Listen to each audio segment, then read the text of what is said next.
A hardened heart. Unbelieving people, but dealing with this hardened heart. John 12:39 reads like this. It says, "This is why they were unable to believe, because Isaiah also said, He has blinded their eyes and hardened their hearts, so that they would not see with their eyes or understand with their hearts and turn, and I will heal them." Right? Where the New Living Translation reads, it says, but the people could not believe or couldn't believe, for as Isaiah also said, the Lord has blinded their eyes and hardened their hearts.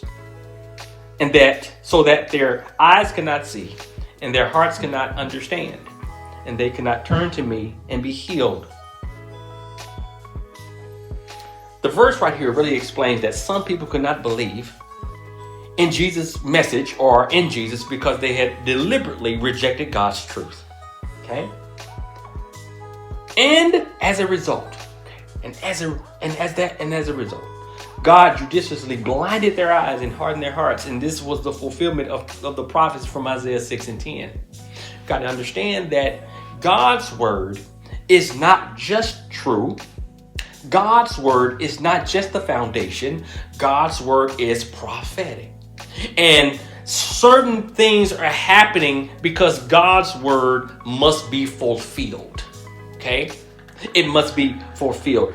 These individuals had a hardened heart because of the rejection of God's truth, God's word, God's character.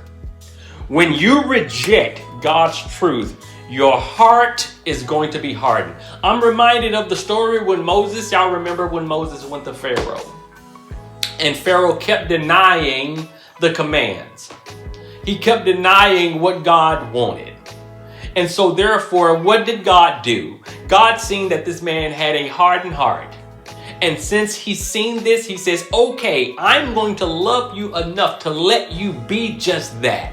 When you do not want to be obedient to God, when you do not want to accept God, when you do not want to believe in God, when you do not want to operate and move according to God's ways, God's word, God's character, God will allow you to move in that capacity due to the respect that he has for you as his created beings. And so in other words, if you do not desire to have a loving relationship with the Father will allow you to move in your own way. And that's called a hardened heart. He will allow